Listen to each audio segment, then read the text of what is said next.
What do you mean we're short on rice again? Everett Olson frowned at the spreadsheet. It wasn't the first time this month his buffet chain's food costs were off. And this location, Store 11, a mid-sized spot on the edge of town, was always somehow behind on inventory and over on waste. Everett had inherited the 15-location buffet chain from his father 3 years ago. He'd grown it slowly, added newer tech, and tried to build a good culture. But lately, customer complaints were growing, especially about Store 11. Cold food, rude staff. A family allegedly told they couldn't use a coupon because they didn't look like they could afford to pay anyway. That one stuck with him. His gut told him something was off. He leaned back in his chair, staring at the wall of framed photos of his dad shaking hands with former employees.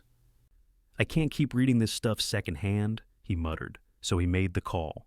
A week later, Everett walked into Store 11 wearing a fake beard, a faded flannel shirt, and a name tag that read Gene. He'd shaved his head and wore thick-rimmed glasses.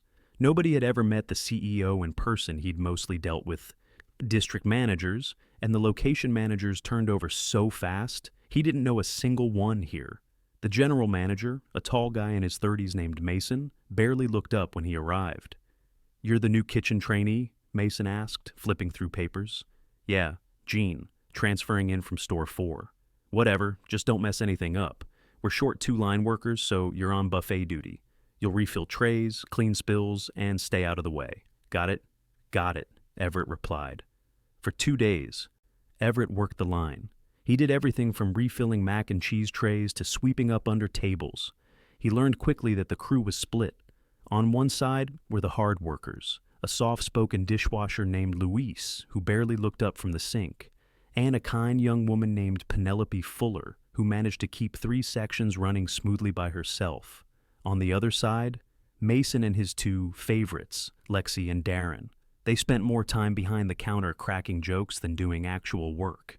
Everett caught Lexi texting in the stockroom. Darren routinely tossed half-full trays of food just to avoid cleaning them. But Everett stayed quiet for now. He needed to see more. It was during a busy Saturday lunch rush that everything changed. Everett was refilling the mashed potatoes when he spotted a family of 4 quietly stepping into the buffet, a mom, dad, and 2 kids. Their clothes were worn, and the dad's boots looked like they'd seen 10 winters. The youngest, a boy maybe 8 or 9, clutched a paper coupon in his hand like it was gold. "Hey, look," Lexi said, nudging Darren with her elbow. "Here comes the freeloading crew." Darren snorted. "Bet they skip the salad and go straight for the fried chicken? Always do." Everett froze. He looked at them sharply. "You shouldn't talk like that about people," he said calmly. Lexi rolled her eyes. "Relax, Gene. They come in every other week with some crumpled coupon, act like they're treating themselves to a 5-star meal." Darren added, "It's pathetic, honestly. Look at the little one. He's piling food like he's never eaten before." Everett's stomach turned. The little boy was stacking macaroni on his plate, clearly excited, and the parents were whispering to each other, probably trying to make sure they didn't go over the 1-plate limit. Penelope, walking past with a tray of clean glasses, caught the tail end of the comment. Her face went red. "Don't talk about people like that," she snapped. "That's a family trying to enjoy a meal. You don't know what they've been through." Lexi scoffed. "Oh, please. You're always defending people. This is a business, not a soup kitchen." Everett clenched his jaw. He didn't say anything else, but his heart was pounding. Watching the family sit down quietly, heads down, he felt shame creep over him. This was his place. His name might not be on the sign, but he owned every inch of it, and his staff was laughing at people who were just trying to eat. That night, Everett sat in his car for a long time before driving home. He stared out the windshield, thinking about how far the culture had drifted. His dad would have fired someone on the spot for something like that. And maybe that's exactly what he needed to do next. He wasn't ready to blow his cover yet, but Mason, Lexi, and Darren had no idea what was coming. Everett arrived early Monday morning, well before opening. The parking lot was still empty, save for Luis's rusted sedan parked in the back corner. Inside, the kitchen lights cast a soft glow over the prep stations. Luis didn't notice Everett. At first he was already at the sink, sleeves rolled up, quietly scrubbing trays from the night before. "You always get in this early?" Everett asked, setting down his coat. Luis looked over, surprised. Yeah. If I don't, the dishes from Sunday sit too long. Makes everything harder to clean. Not worth the trouble. Everett nodded slowly. You always do that extra stuff? Luis shrugged. Somebody has to. Mason says it's not in the budget for a second dishwasher until next quarter. Everett didn't respond. He just picked up a towel and started drying the pans Luis handed over. They worked in silence for a few moments.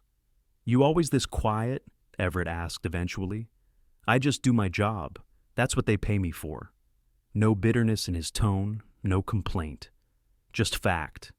By the time the rest of the staff began to trickle in, Luis had already reset the dish station, prepped the sanitizing buckets, and refilled the soap dispensers. When Penelope arrived, she gave him a warm smile and handed him a small paper bag.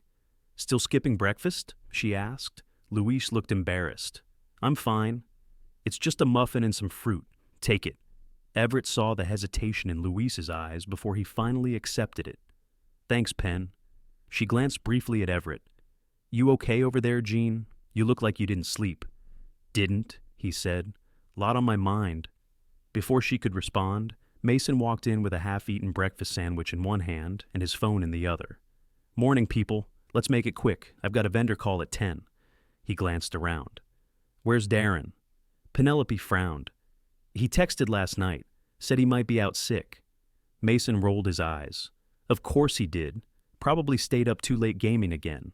Whatever. Jean, you're on grill. Lexi, you're on salad bar. Pen, you cover Darren's section for now. Everett stepped closer. I've never been on grill. Mason didn't look up from his phone. Figure it out. It's eggs and bacon, not rocket science. Everett turned to Penelope. Can you show me the layout at least? She glanced at Mason, then nodded. Come on, I'll walk you through it. By noon, the dining room was packed. Everett moved steadily between the griddle and the line, sweat clinging to his back. The grill station hadn't been cleaned properly, grease buildup made the knobs stick, and the spatulas were warped from overuse. Still, he kept the orders moving, watching Penelope dart between sections like a machine. Lexi, meanwhile, spent more time leaning against the salad cooler than tending to it. Twice, Everett had to remind her the lettuce trays were empty. She just muttered something about it being fine for now. At one point, Everett noticed a customer, a woman in her 60s with a cane, trying to get Lexi's attention. Lexi glanced, then turned away, pretending not to see her. The woman turned to Everett instead. Excuse me, do you know where I can find the gluten-free labels? Everett wiped his hands. Let me check for you. He walked over to the back prep area, where Mason was sipping a soda and watching sports highlights on a tablet. Hey, do we have gluten-free cards for labeling? There's a customer asking. Mason didn't look up. We used to. They got tossed last month. We don't get enough gluten-free folks to bother. Everett waited. Shouldn't we still have something for dietary restrictions? Mason shrugged. If she's really got a problem, she shouldn't be eating at a buffet. Everett stared at him. You're serious? What do you want me to do, Jean? I'm not redesigning the whole system for one picky eater. Everett turned and walked away without another word. Back in the dining room, he found Penelope restocking silverware. He pulled her aside. What would you do if someone had a legit allergy? She wiped her hands. We've had to guess before. I usually tell them to avoid anything without a card. But to be honest, I've made my own signs sometimes, just to be safe. On your own time? Yeah. Management said it wasn't necessary. But I didn't want someone getting sick. Everett looked at her, trying to keep his voice even. Why do you stay here? She hesitated. It's close to home, and I've got my mom to take care of. I can't afford to miss a paycheck. He nodded. You ever talk to upper management about this stuff? She laughed, but there was no humor in it. Last time I mentioned training, Mason said, if you want training, go work at a hotel. We're running a buffet, not a career center. That afternoon, Everett caught Lexi taking fries straight from the hot tray with her bare hands. She popped a few in her mouth, looked around casually, then walked off. He followed her to the break room. You're not supposed to eat off the line. She turned, annoyed. Who cares? Everyone does it. No, they don't. Oh, please, Jean. You're new. Try lasting a week before lecturing me. I've been here long enough to know that's not how any of this should work. She rolled her eyes. Whatever. You want to be the buffet police? Knock yourself out. Everett turned and walked away, blood pounding in his ears. That evening, he stayed behind after closing, helping Luis finish the last of the dishes. The floor was slick from a mop bucket that had tipped earlier, and Luis moved carefully, his back stiff from bending over all day. "You okay?" Everett asked. Luis nodded. "Just tired." "You've been doing the work of 3 people. Luis didn't answer. Everett leaned against the counter. "What would help, realistically?" Luis looked up. 2 more people back here, 1 for prep, 1 for dishes, and someone who actually manages the schedule, not just guesses. Everett nodded. "If you had that, you think things would run smoother?" Luis gave a small, tired smile. It'd feel like a real kitchen again. The next morning, Everett showed up with a clipboard and a list. He spent the day shadowing Lexi, writing down her exact movements. She spent over 40 minutes on her phone, took 2 unscheduled breaks, and ignored at least 3 customer requests. At one point, she left the salad bar for over 20 minutes without telling anyone. By the end of the shift, Everett had seen enough. "Lexi," he said, meeting her at the back hallway. "We need to talk." She didn't stop walking. "Can it wait? I'm heading out." He stepped in front of her. "No, it can't." "What's your problem?" "You've been disrespectful to customers, ignored food safety rules, and you've left your station multiple times during peak hours." She crossed her arms. "You don't get to talk to me like that. You're a trainee." He pulled the fake beard off. Her face drained of color. "My name's Everett Olson. I own this company." Silence. Luis, walking past with a tub of silverware, froze. Penelope, stacking menus, stopped mid-motion. "You what?" Lexi stammered. "You're done here," Everett said. "Gather your things. You're being terminated immediately." Mason appeared behind them. "Whoa, what's going on?" Everett turned. "We'll talk next. In the office. Now." Lexi stood frozen for a second, then stormed toward the break room. Everett turned to Luis and Penelope. "I'll explain everything, but for now, just know things are going to change, starting today." Mason closed the office door behind him, arms folded, lips tight. He looked at Everett, still in his flannel shirt and glasses, now missing the fake beard. "So, this is some kind of test?" Mason asked. "You go undercover to see how we run things?" Everett stood by the small desk, arms at his sides. "No, Mason. I went undercover because I stopped trusting what I was hearing about this location. I needed to see for myself. And what I saw, what I heard, was worse than I expected." Mason gave a short laugh. "Look, I know Lexi could be a handful, but firing her in front of the staff? That's a little dramatic, don't you think? You could have pulled her aside." Everett's tone stayed even. "She made jokes about a struggling family in front of customers. She ignored customer needs, broke food safety policy, and treated people like they were beneath her. That's not a handful, Mason. That's poison." Mason's mouth tightened, but he didn't argue. He shifted his weight, glanced toward the office window. Everett stepped forward. "And you let it happen. Every time someone asked for help, you brushed it off. You sat in the back during rushes. You ignored staffing issues, safety problems, and you dismissed real concerns. You've been in this role how long?" 2 years, Mason replied. "And in 2 years, this location went from consistent to complaint-ridden. I've seen the reports. You blame staff turnover. You blame customer attitudes. You blame the economy. But you never once took responsibility. I run this place on a shoestring, Everett. You want people to care? Pay them more.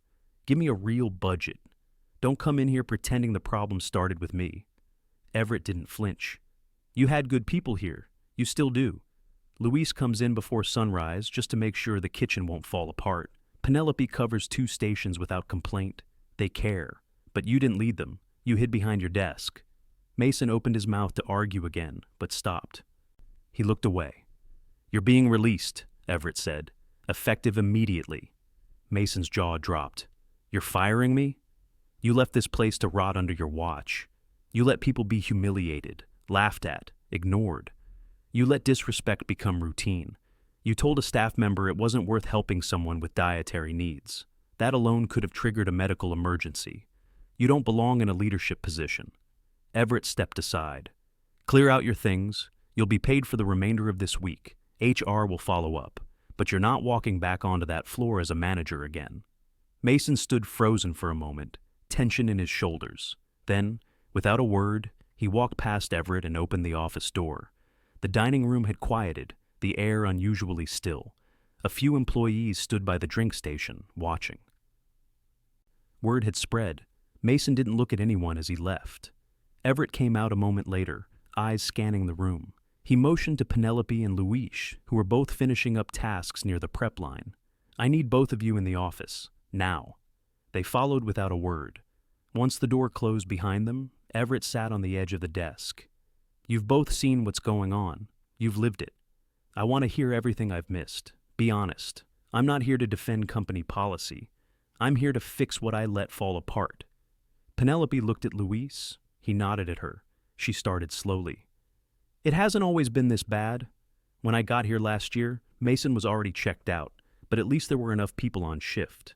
Then Lexi and Darren started getting more hours, and the rest of us got pushed out." Luis added, "They didn't do the work, they just got the hours." Everett nodded. "What about the training program? We updated it last year."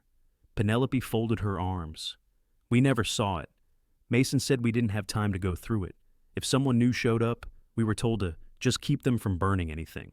That's not training." Everett looked to Luis. "What would it take to keep you here?" Luis hesitated. "Honestly, I was planning to leave. I've been checking job boards for the last few weeks, not because of the work, because I felt invisible." Everett nodded slowly. "That ends today. You're not invisible. Neither of you are." There was a knock at the door. A young man Everett hadn't seen before poked his head in. "Sorry to interrupt. I'm Brandon. I started last week. Is someone else running the floor now?" Everett stood.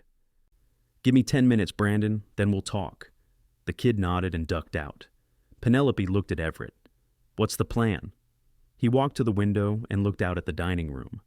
"We stabilize, we restructure, starting with leadership." He turned back to them. "Penelope, I need an interim floor lead until we hire a new manager, someone who knows the layout, the staff, and who actually listens. You're it, if you want it." Her eyes widened. "Are you serious? You've earned it. You've held this place together. This isn't symbolic, it's responsibility. More pay. Authority to set schedules, onboard new hires, and implement service standards." She nodded slowly. "Then I'll do it. But I want to bring in at least one more person for the evening shift. We're stretched thin." "Done," Everett said. He turned to Luis. "And you?" Luis looked down. "I'm not a manager. I'm not asking you to be, but I want to bring in a second kitchen hand. You'll help train them, and you'll get a raise. I'll also have maintenance come in to fix the prep line. I saw that warped grill. That shouldn't have been ignored." Luis gave a short breath. "That would help. You'll both have a direct line to me for the next 60 days. No middlemen, no district gatekeeping. If something's wrong, I want to hear it." They both nodded. Everett stepped out of the office with them. The dining room buzzed softly again. A few tables were filling. Brandon was already back at the drink station, offering help to an elderly couple. Everett walked to the center of the room and asked for everyone's attention. Staff gathered slowly, uncertain. "My name is Everett Olson. I'm the owner of this company. Some of you know that now, some of you didn't. I've been here undercover for the last few days because I needed to see what was happening with my own eyes. And I did." He paused, letting the weight of the moment settle. "Some people failed this place, and they're no longer a part of it. But some of you, you've been carrying the weight of this restaurant on your backs. That ends today. We're rebuilding this store with respect at the center of it, for staff, for customers, for everyone." He waited. No applause, no cheers, just quiet, thoughtful silence. "Penelope will be acting floor lead. Luis will begin training support for the kitchen. We'll be hiring, retraining, and remapping scheduling to avoid burnout. If you stay, you'll be part of a team that earns its place every day, not one that coasts behind closed doors." He looked around. "You don't have to believe me yet. Just watch what happens next." He stepped back, letting the staff return to their stations. Penelope walked to Brandon and started reviewing the drink station checklist with him. Luis headed toward the back, already resetting the prep area.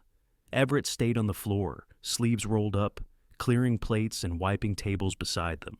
No more distance, no more assumptions. Just work, just people. And this time, he wasn't watching from a report.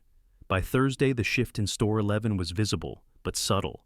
The tension that had hung in the air like smoke was beginning to lift. Not gone, but thinning. The lines moved a little smoother. Requests were answered faster. The corners of the dining room, once ignored, were now swept clean before opening. But Everett knew the real test wasn't in what had changed overnight. It was whether the people willing to stay could hold the line long enough for reinforcements to arrive. He arrived just before 9, not in disguise this time. He wore a plain gray polo, the company's logo stitched near the collar. No title, no announcement, just another person clocking in. Penelope was already walking the floor with a clipboard, scribbling notes. She didn't look up until Everett stepped in beside her. "Morning," she said. "We're missing one server, called out 20 minutes ago. I've got Brandon covering their section until lunch, but he's still learning the register." Everett nodded. "I'll take the register. You stay on the floor." She hesitated. "You sure?" "I didn't come back to observe." She gave a quick nod and moved on, calling out a reminder to a prep cook about the soup rotation as she passed. Everett stepped behind the cashier station and reviewed the system, outdated, clunky, and slow under pressure. He made a quiet note to replace it before the quarter was out. The first rush came in waves, mostly seniors, from a nearby community center. Everett greeted them with practiced warmth, handled the transactions, and made sure they had directions to the salad bar. A few recognized his voice from corporate videos and gave him curious looks, but no one said anything. In the back, Luis was working beside a tall, soft-spoken man named Arturo, a new hire who'd started the day before. Arturo kept his head down, but Everett could see the careful rhythm in his prep work. Luis gave instructions with quiet patience, never raising his voice, never rushing. A small whiteboard above the sink now listed daily prep tasks by name. Everett hadn't asked for it. Luis had put it up on his own. By noon, a small issue surfaced. A delivery truck had dropped off spoiled lettuce brown edges, sour smell. Arturo flagged it, and Penelope pulled Everett aside. "They didn't check the crates. Our driver's stretched thin. He's not even unloading anymore, just signs paperwork and goes." Everett didn't hesitate. "Send it back. Mark it incomplete. I'll call the supplier." Penelope blinked. "Really? Mason used to say we couldn't afford to reject anything. We can't afford to serve it, not anymore." She nodded and headed back to the loading dock. The restaurant filled again just after 1. Among the crowd was a woman Everett recognized, a school bus driver who'd come in during his undercover shift. She didn't see him then, but he'd seen her eat alone in the corner, using the last of her coins to tip the server. Now she was with 2 teenage boys, maybe her sons. She smiled at the front counter, asked about the specials, and paid in full. Everett made sure she got an extra drink token and waved a floor staffer over quietly to help them find a clean window seat. He returned to the register just as Brandon came back from the drink station. "Hey, I think the ice machine's clogging. It's making this weird wheeze when it cycles." Everett handed off the register. "I'll look at it. Good catch." He stepped into the utility room, opened the back panel of the machine, and saw the issue-clogged filter. Probably hadn't been replaced in months. He shut it off, posted a temporary out-of-order sign, and walked to the storage closet. The filters were mislabeled, disorganized.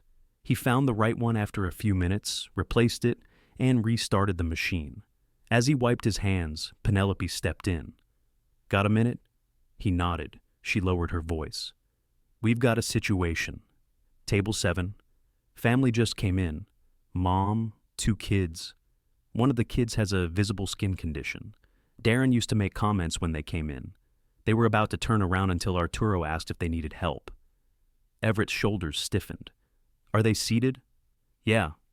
Arturo brought them water, walked them to a quiet corner.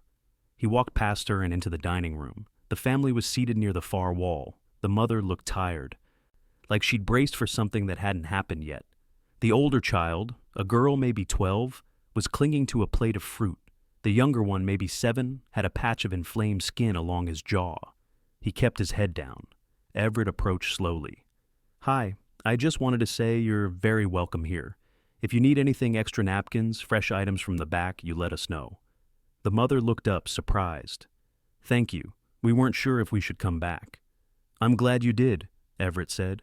"We've made some changes." She nodded, and he stepped away without lingering. Back in the kitchen, Everett found Arturo rinsing a bin of utensils. "That was good work," he said. "Helping that family. Most people would have ignored them." Arturo didn't look up. "I've been that family." Everett didn't press. He just gave a quiet nod and returned to the front.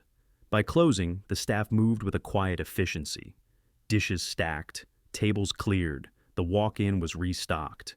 Penelope ran through the closing checklist with Brandon, while Luis scrubbed down the prep line. Arturo dried the cutting boards in silence, humming softly to himself. Everett gathered them in the dining room after the last customer left. No speeches, just a circle of chairs around the empty buffet. "I want to thank you," he said, "not for tolerating the cleanup, but for being willing to rebuild something better." Penelope leaned forward slightly. "What's next? Long term?" "We're hiring 2 more floor staff, 1 overnight cleaner, and I've approved a new training lead will rotate staff through it. You'll be paid for the hours." Luis looked up. "You mean we train each other?" "You already do. We're just going to pay you for it now." Brandon raised a hand. "We gonna get the new registers soon?" 3 weeks, they're ordered. You'll be the first trained." For a moment, no one said anything. Then Penelope stood. "There's something else. That family today, they came back because they believed things changed. We have to keep proving that. Every shift, every table." Everett nodded once. "Exactly." They stood slowly, chairs scraping the floor. No applause, no ceremony. Just people gathering their bags, wiping their hands on aprons, and heading out into the night. Outside, the parking lot was mostly empty. Everett locked the front door beside Penelope and looked out at the quiet street. "You think this sticks?" she asked. "It has to," he said. "Because next time, if someone's mistreated on my watch, I'm the one who failed." She didn't respond, just nodded once and walked toward her car. Everett stayed a moment longer, watching the glow of the sign above the door. It didn't say his name, but it was his responsibility. And this time, he wasn't going to forget what it felt like to be standing on the line, watching it all happen.